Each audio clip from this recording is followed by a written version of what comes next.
আসসালামু আলাইকুম রহমতুল্লাহ। শুরু করছি সঙ্গীন প্রণয়শক্তি গল্পের পর্ব ৩ দিয়ে। লেখনীতে সুরাইয়া রাফা। শুধুমাত্র প্রাপ্তবয়স্ক এবং মুক্তমনাদের জন্য। রাস্তার দুধারে সারি সারি ম্যাপল গাছের বহর। বসন্ত হওয়ার দরুন টুপটাপ বৃষ্টিকন্যার ন্যায় গায়ে এসে একটু একটু বাসন্তিক হাওয়া লাগিয়ে উড়িয়ে গিয়ে নিঃশব্দে পিচ ঢালা তকতকে রাস্তায় লুটিয়ে পড়ছে হলুদ কমলা রঙের ম্যাপল লিফ। এমন দৃশ্য দেখতেই যেন প্রশান্তি খেলে যায় চোখে। আর ফরেন কান্ট্রি থেকে এলে তো কথাই নেই। নীরব শুনশান রাস্তার ধারে ফাঁকা বেঞ্চিতে বসে বসন্ত বিকেলের একটুখানি সৌন্দর্য দেখে দেখেই পুরো যুগ পার করে দেওয়ার মতোই স্বস্তিতে দু চোখ ভরে ওঠে। তবে এই মুহূর্তে রাস্তার দুই সাইডে দাঁড়িয়ে থাকা লোক সমাগমের কারোরই ম্যাফল লিপের সৌন্দর্য বিশ্লেষণে আগ্রহ নেই। বরং টকটকে ম্যাফল গাছের ফাঁকফোকরে উচ্ছ্বাসিত জনতার ভিড় যেন উপচে পড়ছে। তারা অন্য কিছু দেখার জন্য অধীর আগ্রহে সামনের রাস্তায় তাকিয়ে হাত নেড়ে যাচ্ছে নির্বিঘ্নে। সেই সাথে তাদের প্রবল উচ্ছ্বাসের বহিঃপ্রকাশ ঘটছে একই সুরে হৈ হৈ করে ওঠা প্রতিধ্বনিতে। ছেলে, বুড়ো, যুবক, যুবতী তাতে সবাই সামিল। দেখে মনে হচ্ছে তারা কোনো পারফর্ম কিংবা প্রতিযোগিতা দেখার জন্য জমায়েত হয়েছে। এই যে এইটুকুনি জায়গা ধরে মানুষের ভিড় এমনটা নয়। লোকালয় ছাড়িয়ে সান ফ্রান্সিসকো শহরের গোল্ডেন গেট ব্রিজ পেরিয়ে প্রশান্ত মহাসাগর আর পাহাড়ের মধ্যবর্তী সরু আঁকাবাঁকা রাস্তাটা যত দূর অবধি চোখ পড়ে ঠিক তত দূর পর্যন্তই উচ্ছ্বসিত মানুষের সমাগম। সায়নী শিওর এই রাস্তা ক্যালিফোর্নিয়া অবধি চলে গিয়েছে। মানুষের এত আগ্রহ আর হইচই দেখে একটু কৌতূহল নিয়েই সামনের রাস্তার ওদিকে এগিয়ে গেল সায়নী। ঠিক তখনই একদম হুট করেই বেশ কয়েকটা বাইক ভো ভো আওয়াজ করে তড়িৎ গতিতে রাস্তা অতিক্রম করে চলে গেল। বাইকগুলো এতই তাড়াতাড়ি চলে গিয়েছে যে সায়নী চোখের পলক ফেলার সময়টুকু অবধি পেল না। বাইকগুলো রাস্তা ক্রস করতেই সবাই জেকে জেকে বলে চেঁচিয়ে উঠল। সবার চিয়ার আপ আর উচ্ছ্বাস দেখে সায়নী বোধ করল এখানে বাইক রাইডিং কম্পিটিশন হচ্ছে। কিন্তু এরকম ঠান্ডা আবহাওয়ার পাহাড়ি রাস্তায় কি করে এত দ্রুত বাইক রাইড করছে এরা? ভয় ডর নেই নাকি? এগুলো দেখে আবার মানুষ আনন্দে নাচানাচি করছে। যেমন এরা তেমন এদের বিনোদন। Stupid American. ঠোঁট উল্টে মনে মনে মেজাজ খারাপের বহিঃপ্রকাশ ঘটায় সায়নী। ও চলে যেতেই তখন আবারও দ্বিতীয়বারের মতো হাওয়ার গতিতে ছুটে আসা বাইকগুলো রাস্তা ক্রস করে চলে যায়। তৎক্ষণাৎ সবার মুখে মুখে আবারও সেই জেকে নামের হিড়িক পড়ে যায়। আচ্ছা, জেকে কে?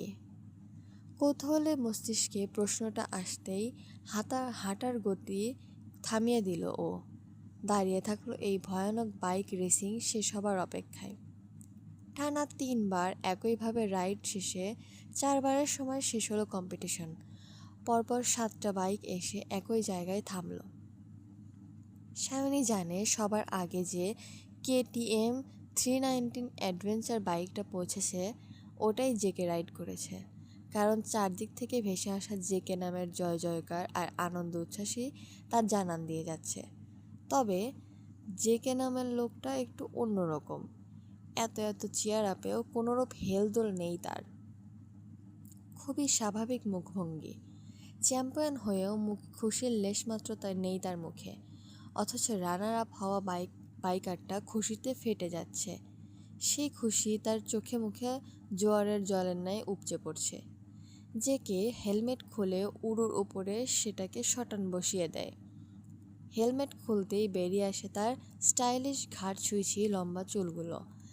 ঘাড় অবধি চুলে তাকে জেন্টালম্যান লাগছে না মোটেই, বরং স্টাইলিশ সুপারস্টার বললে হয়তো মানানসই হবে বাক্যটা। মনে হচ্ছে ব্র্যান্ড নিউ বাইকের কয়েক দফা শ্যুট করে মাত্রই থেমেছে সে। ডান হাত দিয়ে বেখেয়ালে চুলগুলোকে ব্যাকব্রাশ করতে করতেই অন্য হাতে পড়ে থাকা অ্যাপেল ওয়াচটায় এক নজর চোখ বুলিয়ে নিয়ে আবারও হেলমেটটা পরে নিল সে। ওদিকে চ্যাম্পিয়ন পুরস্কার বিতরণের জন্য স্টেজে তাকে বারবার ডাকা হচ্ছে। জেকে হেলমেট পরেই সেদিকে একবার চাইল। আশ্চর্য, সবাই তাকে ডাকছে, তবুও কেমন বেখেয়ালি ভঙ্গিমা তার। শেষমেশ কর্তৃপক্ষের একজন তার কাছে এগিয়ে আসতে জেকে বলে, ওয়েট আ মিনিট। তারপর কাউকে কল করতেই কয়েক মিনিটের মধ্যে একটা কালো গাড়ি এসে থামলো ওখানে। গাড়ি থেকে ফর্মাল ড্রেস কোড পরিহিত একজন নামতেই জেকে লোকটাকে উদ্দেশ্য করে বলল, look, he is my assistant Pratyay Ehsan, give him the prize money. লোকটা বিরক্তিতে ভ্রু কুচকে বলল, are you kidding me? No, I am serious. Then why are you attend the game and risk your life? লোকটার কথায় বিরক্তির ছাপ স্পষ্ট। জেকে তির্যক হাসল, কাঁধ দুটো সামান্য উপরে তুলে ভাবলেশহীন মুখে বলল, you know, riding is thrilling, also dangerous, and I love danger a lot. শান্ত এবং স্থির কণ্ঠস্বর, তবে শরীরে কাঁপন ধরিয়ে দেবার মতোই ভয়ানক কথার টোন। শেষ কথাটা বলে চোখে বিশাল আকৃতির রোদ চশমা চড়িয়ে সাই সাই করে KTM 390 বাইক নিয়ে পাহাড়ি রাস্তার বাঁকে মুহূর্তে হারিয়ে গেল জেকে। সবার দৃষ্টি এখনো সেদিকেই স্থির। কর্তৃপক্ষের লোকটা বিরক্ত হলো, তবে চটে গেল না। এই ছেলে প্রতি বছর একটা না একটা ঝামেলা পাকাবেই, এটা তার বোধগম্য হয়ে গিয়েছে এতদিনে। হয় কোনোদিন প্রতিদ্বন্দ্বীকে ইচ্ছে মতো পেটাবে, নয়তো রাইডিংয়ের মাঝপথে বাইক ঘুরিয়ে নিয়ে চলে যাবে, আর না হলে প্রাইজ গেমিংয়ে এসে ঝামেলা পাকাবে। শুধু পপুলারিটির জন্য আর অডিয়েন্সের ডিমান্ডেই সারা বছর ঘুরে ঘুরে রাজি করানো হয় তাকে, নয়তো এমন আতপাগল রকচটা ছেলেকে জীবনেও কম্পিটিশনে আনতেন না তিনি। বাপের বয়সী হোক কিংবা দাদার, কারো কথার 2 পয়সার সম্মান পর্যন্ত দেয় না এই ছেলে। Such a psychopath. বিড়বিড়িয়ে কথাটা বলে লোকটা থমথমে মুখ নিয়ে নিজ স্থানে ফিরে গেল। Attitude, appearance, good look, everything is so manly. মুগ্ধ নয়নে ফাঁকা রাস্তার দিকে তাকিয়ে কথাটা বলল এক বিদেশিনী। শাওনের পাশেই মেয়েটা দাঁড়ানো। ও মেয়েটার মুগ্ধতা দেখে একটু যেচে জিজ্ঞেস করল, হু ইজ হি? মেয়েটা নেশা লাগানো চোখে বলল, he is JK, the champion. সায়নী মাছি তাড়ানোর মতো করে বলল, আই নো দ্যাট, বাট। সায়নীর কথা শেষ করতে হলো না, তার আগেই বিদেশিনী ভাঙা ভাঙা বাংলায় বলে, oh he is Wasif Zayan Kritik, he is a very good writer. বিদেশিনীর আধো আধো বাংলা শুনে সায়নী মুচকি হাসে, তারপর পাল্টা প্রশ্ন ছুড়ে বলে, হি লুকস ডিফারেন্ট। বিদেশিনী ভ্রু কুচকায়। সায়নী মনে মনে ভাবে, লোকটা দেখতে একবারই অন্যরকম। টকটকে গৌরবর্ণ, শরীরের গঠন, চেহারা, সব কিছুতে ব্রিটিশদের ছাপ স্পষ্ট। অথচ গোল ভাসমান কালো মণিযুক্ত চোখ দুটো দেখলে যে কেউ বলবে এশিয়ান কোনো দেশের কোন এক সম্ভ্রান্ত গোত্রের উত্তরাধিকারী সে। অ্যাটলিস্ট অ্যাটিটিউড তো তাই বলে। বিদেশিনী এখনও তার ধূসর চোখে প্রশ্নসূচক দৃষ্টিতে তাকিয়ে আছে দেখে সায়নী মেকি হেসে বলে, nothing nothing, I just say he is so handsome. Yeah, look like a Hollywood hero. By the way, what's your name? বিদেশিনী সম্মোহনী হাসি দিয়া জানায়, Kathleen Christian. Your? I am Sayani Mukherjee. Oh, are you foreigner? Yeah, I am from India.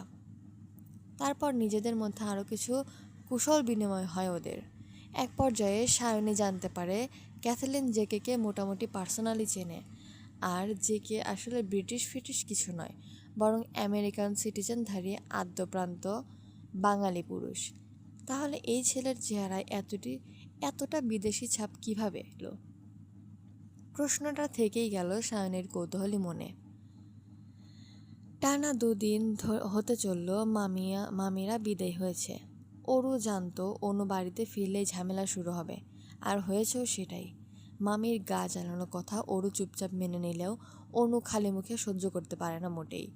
কারণ আর যাই হোক, মাকে হাসপাতালের এক কামরার বেডে শুইয়ে রেখে তার পক্ষে বিয়ের পিঁড়িতে বসা অসম্ভব। আর রেজার মতো পাতিমাস্তানের সাথে তো নয়ই। মামিরকে মুখের ওপর বলে দেওয়া মানে ভয়াবহ ঝড়ের পূর্বাভাস। আর তাই হলো। কথায় কথায় গমগমে হয়ে উঠল পুরো মহল। এক পর্যায়ে কথা কাটাকাটি থেকে শুরু হয়ে গেল বিশাল তর্ক।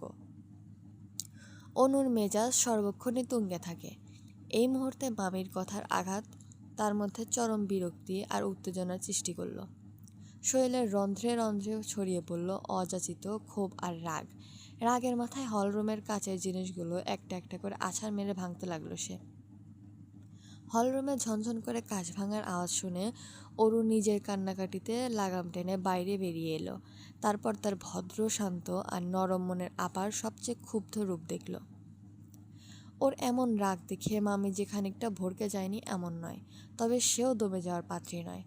তার ক্ষিপ্ত মুখশ্রী দেখে মনে হচ্ছে এর শেষ দেখেই ছাড়বেন তিনি। অবশেষে পরিস্থিতি সামাল দিতে রেজা নিজের মাকে নিয়ে তৎক্ষণাৎ কৃতিককুঞ্জ থেকে বিদায় নেয়। আর কখনো আসবে না তোমরা। ওরা চলে যাওয়ার সঙ্গে সঙ্গে অনু গিয়ে ঝনাৎ করে মহলের সদর দরজা আটকে দেয়। তারপর নিজের রুমে ঢুকে কক্ষ বন্ধ করে নিজেকেও বন্দি করে নেয়। অরু দৌড়ে যায় বোনকে আটকানোর জন্য, তবে সেটা বড্ড দেরি হয়ে যায়।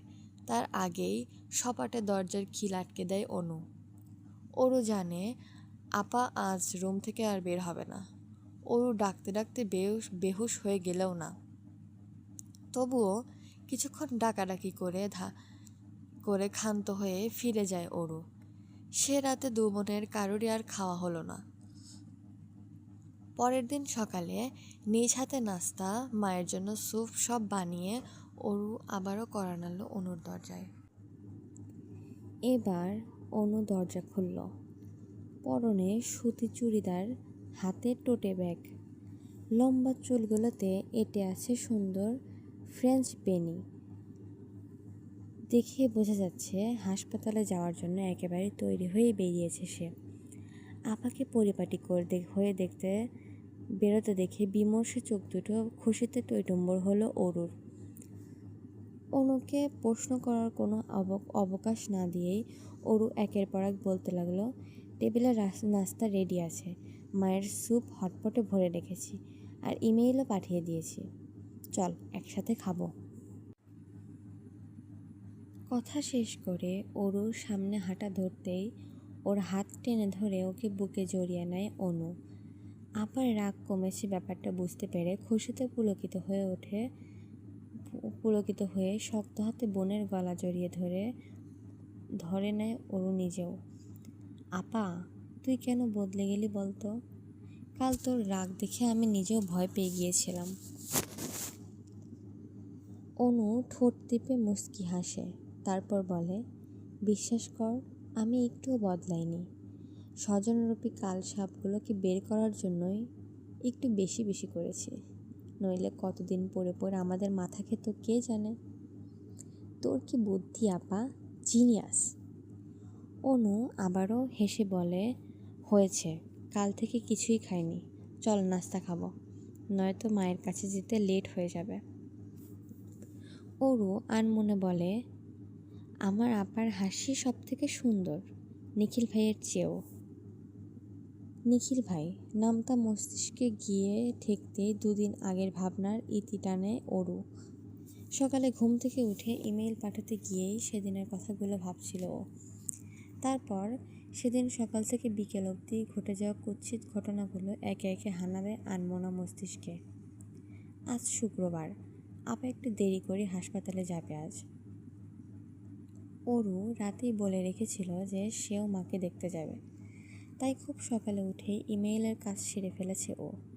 তারপর একটা লম্বা শাওয়ার নিয়ে রেডি হয়ে যখন মোবাইল হাতে নিয়েছে, তখন দেখলো নীলিমা অনেকগুলো মিস কল দিয়েছে। নীলিমা কল দিয়েছে, তার মানে ইম্পর্টেন্ট কিছুই হবে, কিন্তু কি? অজানা অনেক প্রশ্নে আবারও মাথাটা ধরে এলো অরুর, কিন্তু ও তো এত ভাবতে চায় না, তাই হুড়োহুড়ি করে নীলিমাকে কল ব্যাক করলো। তারপর রিং একবার রিং হয়েছে কি হয় নাই তার মধ্যে নীলিমা কল তুলল। কি হয়েছে নীলিমা, এতগুলো কল দিলি তুই? ঠিক আছিস? আমি ঠিকই আছি, তুই ঠিক আছিস কিনা সেটা বল। আচ্ছা তুই এমন কেন? দিন দুনিয়া ভুলে হিমালয় পর্বতের সন্ন্যাসিনী হয়ে যাস, নাকি মহাসমুদ্রে ডুব দিস, কোনটা বল আমাকে। কি অদ্ভুত কি অদ্ভুত প্রশ্ন নীলিমা, আমি কেন ওসব করতে যাব? শোন, আমার বিয়ে করে সংসার করার বোধ শখ, সন্ন্যাসী টন্যাসী এসব করা ভুলেও বলবি না। তাহলে ফোন কেন তুলিস না? বিরক্তিতে চিৎকার দিয়ে উঠল নীলিমা। আস্তে বল, কানে লাগছে তো। আর ফোন সাইলেন্ট মোডে ছিল। তাহলে তুই কেন বসে আছিস এখনো? তুইও সাইলেন্ট মোডে চলে যা, আর তোর শখের নিখিল ভাই আমেরিকা গিয়ে কোন এক সাদা চামড়ার মেয়েকে বিয়ে করে সুখে থাকবে, সংসার করুক, সেটা দেখে যা। কি হয়েছে নীলিমা? অরুর কণ্ঠে দৃঢ়তা আর সচকিত ভাব স্পষ্ট। নিখিল ভাই আজই চলে যাচ্ছে, এতক্ষণে হয়তো এয়ারপোর্টের কাছাকাছি চলেও গিয়েছে। এটাই তোর শেষ সুযোগ অরু। আমি আর তিথি মেইন রাস্তায় সিএনজিতে ওয়েট করছি, তাড়াতাড়ি চলে আয়, নয়তো এই জীবনে আর নিখিল ভাইকে দেখতে পাবি না তুই। নিখিল ভাইয়ের সাথে দেখা হবে না। টোল পড়ার সেই ভুলানো হাসিতে মাতোয়ারা হবে না হৃদয়টা। নিখিল ভাইকে ছাড়া ক্যাম্পাসটাই তো মরে যাবে। হৃদয়টা হাড় হিম করা ব্যথায় শক্ত হয়ে এসেছে অরুর। এবার আর অজান্তে নয়, জেনে শুনেই ফুপিয়ে কেঁদে উঠল ও। মোবাইলের নেটওয়ার্ক ছাপিয়ে সেই ফোপানোর আওয়াজ গিয়ে পৌঁছাল নীলিমার কানেও। দ্রুত চলে আয়, শেষবারের মতো দেখা হলেও হতে পারে। নিঃসংকোচে কথাটা বলে কল রেখে দিল নীলিমা। নীলিমার শেষ কথাটা কর্ণঘরে পৌঁছতে অরু আর কান্নাকাটি করে সময় নষ্ট করল না। টেবিল থেকে পার্সটা ছো মেরে দৌড়ে বেরিয়ে গেল রুম থেকে। নিখিল ভাই চলে যাচ্ছে যাক, কিন্তু মনের কথাটা তো একবার শুনে যাক। নিজের একপাক্ষিক ভালোবাসার কোনো প্রতিদান চায় না অরু, শুধু শেষবারের মতো মুখ ফুটে বলতে চায় দিনের পর দিন নিজের মন গহীনে বোনা মাকড়সার জালের ন্যায় ঠুনকো স্বপ্নগুলোর কথা। এই মুহূর্তে অরুর অষ্টাদশী মন বলছে তাকে মন গহীনে সুপ্ত ভালো লাগার কথা না বললে জীবনটাই বৃথা। অনু কেবলই খাবার দাবার হটপটে ভরে রেডি হয়ে নেমেছে, তখনই দেখতে পায় হনহন করে কোথাও বেরিয়ে যাচ্ছে অরু। কী রে, কোথায় যাচ্ছিস? হাসপাতালে যাবি না? অরু জবাব দেয় না, এক প্রকার ছুটে বেরিয়ে যায় বাগান বিলাসে ঘেরা কৃতিককুঞ্জ থেকে। অনুর অযাচিত মন আনমনে বলে, ইমেইলটা পাঠালো কিনা কে জানে, চেক করে দেখতে হবে। মানুষ জীবনে আশা নিয়ে বাঁচে। আশাবিহীন এই উত্থান পতনের জীবনে বেঁচে থাকা দুরূহ বইকে আর কিছুই না। সবাই দিন শেষে ভাবে নতুন প্রহর তার জন্য নতুন সুখ বয়ে আনবে, কিন্তু কখনো কখনো সেই নতুন প্রহর আসতে বড্ড দেরি হয়ে যায়। সেই সাথে হারিয়ে যায় সুখের আশাটুকুও। এখন এই মুহূর্তে দাঁড়িয়ে ওর সুখের আশাটাও হারিয়ে গিয়েছে নীলাম্বর আকাশের কোনো এক ফালি শুভ্র মেঘের আড়ালে। খোলা আকাশের দিকে তাকিয়ে শব্দ করে কাঁদছে ওরও। হৃদয়টা এবার সত্যি সত্যি ফাঁকা লাগছে। নিখিল ভাইয়ের সাথে শেষ দেখাটা হলো না ও আর। এয়ারপোর্টের সামনে এমন কান্নারত মেয়েকে দেখে অনেকেই কি করত বিমূঢ়, আবার অনেকেই ভাবছে হয়তো কাছের কেউ দূর দেশে পাড়ি জমিয়েছে, সেই দুঃখেরই বহিঃপ্রকাশ করছে। তাতে অবশ্য উরুর যায় আসে না। আপাতত হিতাহিত জ্ঞান শূন্য ওর মস্তিষ্ক।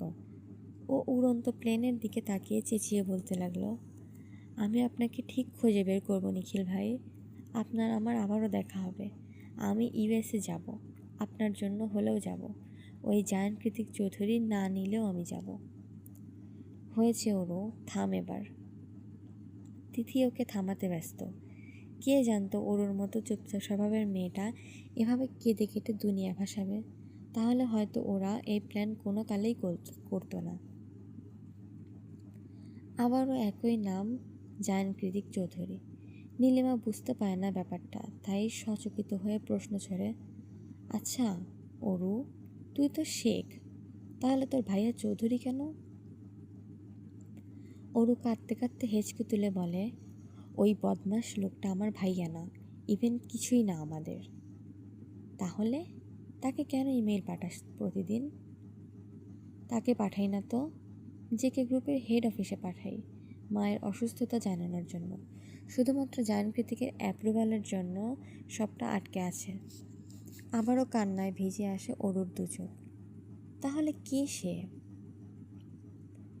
আমরা একটা অমীমাংসিত সম্পর্কে আটকে আছি নীলিমা। আমার যখন 8 বছর বয়স, তখন মায়ের সাথে কৃতিকপুঞ্জে প্রথম পা রাখি আমরা দু বোন। তখন ওনার বয়স কতই বা হবে, 20 বছর। উনি আমার থেকে প্রায় 12 বছরের বড়। আমার মা জায়ান কৃতিকের বাবা মানে জামশেদ জায়ানের দ্বিতীয় স্ত্রী। শুনেছি ওনার দাদা সাহেব জোর করে এই বয়সে দ্বিতীয়বার বিয়ে করিয়েছিলেন ওনার বাবাকে কোনো এক কারণবশত। তিথি আর নীলিমা একই সুরে বলে, তার মানে তোদের সাথে ওনার রক্তের কোনো সম্পর্ক নেই, তাই তো? ওর এদিক ওদিক মাথা না সূচক নাড়িয়ে বলে, না, নেই। তবে ওনার বাবার অবর্তমানে আমার মাই জেকে গ্রুপের চেয়ারম্যান। তিথি বলল, আচ্ছা অরু, উনি দেশে আসেন না, বাড়িটা তো ওনার, তাই না? অরু না সূচক মাথা নাড়িয়ে জবাব দিল, গত 8 বছর ধরে তিনি আসেননি। বছর 3 আগে যখন ওনার বাবা মারা গেলেন তখন নাকি এসেছিলেন, তবে বাড়িতে প্রবেশ করেননি। বাইরে থেকে দাফন কাফনের কাজ সেরে সেদিনের ফ্লাইটেই চলে গিয়েছিলেন। তিথি ঠোঁট উল্টে বলল, বুঝেছি, তোদের উনি একটু পছন্দ করেন না, সেই জন্য তো নিজের বাড়িতে পর্যন্ত আসেন না। যতই হোক, তোরা হলে ওনার সৎ মায়ের আগের পক্ষ। অরু ঠোঁট উল্টে বলল, কি জানি। তখনই হঠাৎ করে মোবাইল স্ক্রিনে অনুর নাম্বার ভেসে ওঠে। সচকিত হয়ে ওঠে অরু। সেই সাথে অকস্মাৎ ভেঙে যায় অবচেতন মস্তিষ্কের ধ্যান। আশপাশটা অবলোকন করে বুঝতে পারে ও কত বড় বোকামি করেছে। গভীর থেকে গভীরতর গোপনীয় কথাটা তরতর করে সাজিয়ে গুছিয়ে বান্ধবীদেরকে বলে দিয়েছে। এবার তো তিথি আর নীলিমা ওকে কচুরিপানা অথবা পরগাছা উপাধি দেবে। আচ্ছা, তাহলে তোর বাবা কোথায়? ওরও আর জবাব দেয় না, বরং আড়ালে শুষ্ক একটা ঢোক গেলে, আবার কল করেছে, আমি আসি, এই বলে দ্রুত প্রস্থান করে অরু। নীলিমা আর তিথি পেছন থেকে উদগ্রীব হয়ে বলে, আরে আরে, এভাবে টলতে টলতে কই যাচ্ছিস, পড়ে যাবি তো। অরুর তাতে ধ্যান নেই। ও যত দ্রুত সম্ভব ওদের চোখে আড়াল হতে যায়। একরাশ ভারাক্রান্ত মন নিয়ে নিজের করা বোকামিতে বিরক্ত হয় অরু। সদর দরজা পার হতেই অনুর হাতের শক্ত চপেটাঘাত আবারও বিস্ময়ে বিমূঢ় হয়ে ওঠে ওর মুখশ্রী। মনে মনে একটাই প্রশ্ন আওড়ায় নিজেকে, কি করেছি আমি? আমার ওপরেই কেন পৃথিবীর সবার এত রাগ?